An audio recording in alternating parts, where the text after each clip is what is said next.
Marc Allaire, bonsoir. Bonsoir. Alors, vous êtes boulanger à l'Abergement, dans le canton de Vaud. Et vous nous présentez aujourd'hui votre pain, qui est un pain du terroir que vous fabriquez à l'ancienne. Mais qu'est-ce que ça veut dire exactement, pain du terroir? Alors, pour moi, un pain du terroir, comme je le fabrique, c'est un pain qui est fabriqué essentiellement et exclusivement sur levain naturel, donc sans levure de bière. Et le levain naturel, c'est un mélange d'eau et de farine exclusivement. D'accord, donc il faut prendre son temps, en fait, pour faire ce pain, parce qu'il prend du temps. Il se mérite. Voilà, et pour moi, c'est 24 heures depuis l'ajout de l'eau dans la farine pour arriver au produit fini. Ouais, donc, contrairement aux autres boulangers, où ça va beaucoup plus vite. Beaucoup plus vite. Alors, on commence par, en fait, le blé. Au départ, j'ai besoin de la céréale. Donc, cultiver, c'est la semence devenue céréale.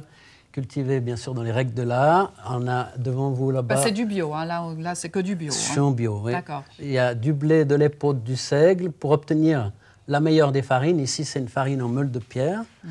Et puis, donc, j'utilise cette farine 100% complète pour mettre en place le vin naturel. D'accord, mais pourquoi vous utilisez une meule de pierre? Vraiment, c'est mieux, c'est meilleur, c'est un autre goût, ou c'est juste pour garder cette tradition de l'ancienne? La meule de pierre, vraiment, elle permet de microniser, donc de rendre très très fine tous les éléments du grain, même le son et même le germe. Et donc ça amène une qualité supérieure à la farine. D'accord. Alors après, on passe à cette étape-là. Voilà, pour arriver au levain naturel, j'ai besoin de 4 jours au départ, je mélange farine au sel. Au bout de 2 jours, je renourris ce mélange, je redouble de quantité, de volume aux farines.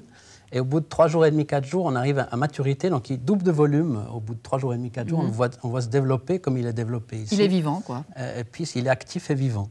Voilà. OK. Alors, une fois qu'on a son levain, donc qui va être finalement la levure du pain, comme on faisait à l'ancienne, qu'est-ce qu'on fait? Alors, je vais prendre simplement un plat, un récipient. Je pars à midi et je prends le récipient, je mets l'eau, le sel que je délaye un petit peu, je rajoute la farine et je vais mélanger tout ça juste de façon homogène. Il n'y a pas de pétrissage du tout. Dès que le mélange est homogène, qu'on ne voit plus de farine sèche, je m'arrête, je mets un couvercle et on passe à 5-6 heures. Donc 5-6 heures après, à 18 heures, en partant de midi, j'arrive donc à un pétrissage qui s'est fait totalement automatiquement. Donc, on va chercher... J'ai besoin d'une structure pour faire du pain. Donc, une structure, c'est-à-dire qu'il faut qu'elle soit un peu élastique, voilà, quand même. La structure élastique, c'est le gluten qui va me l'apporter. J'ai absolument besoin du gluten à ce stade-là de la fabrication. Okay. Et voilà, c'est fait. Donc, vous n'avez pas pétri, tranquille, quoi. Tranquille, là. On laisse faire. On laisse faire la nature, voilà. OK. Et alors après, une fois que cette étape-là est terminée, que se passe-t-il? Je vais ressortir cette pâte, je vais l'étendre sur la table à 2-3 cm d'épaisseur. Je rajoute environ 5 grammes de levain par kilo, c'est une moyenne, un tout petit peu d'eau et je vais délayer le levain et l'eau. Et après, je peux répartir vraiment sur toute la surface de la pâte. Je fais un massage à la pâte, elle adore ça. Et puis après, je replie par pan cette pâte et en quelques secondes, j'arrive à relisser la pâte. Et je la mets dans le plat qui est ici. Voilà. Et donc, après, elle va rester de 18h jusqu'à 8h du matin déjà dans ce plat. C'est pour ça qu'il faut vraiment de la patience pour faire ce pain. Mais ça me permet de dormir la nuit. Voilà. Mais c'est ça. Je suis un boulanger qui dort la nuit. Le seul boulanger qui dort la nuit, j'ai compris. Et donc, à 8h le matin, je la ressors, je fais juste un repli. Et 2 heures après, je vais donc la sortir complètement. Donc là, elle est prête. En fait, elle est prête. Elle est prête. Elle a fait donc son travail. Et j'ai plus qu'à donc la partager, la peser habituellement. Et puis, à la façonner. Alors ça, c'est le beau geste du boulanger. C'est juste reprendre vraiment la pâte et ramener à l'intérieur. Et asserrer un petit peu la boule. Je la mets à l'envers dans les paniers en osier.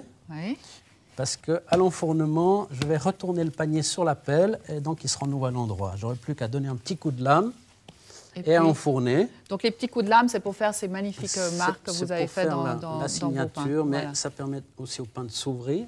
Voilà. Et là, cuisson, alors c'est dans un four traditionnel aussi? Alors je le cuis dans un four à bois. Il va en rester 1h30, 2 heures dans le panier à lever encore, dans la bonne chaleur du laboratoire du four communal.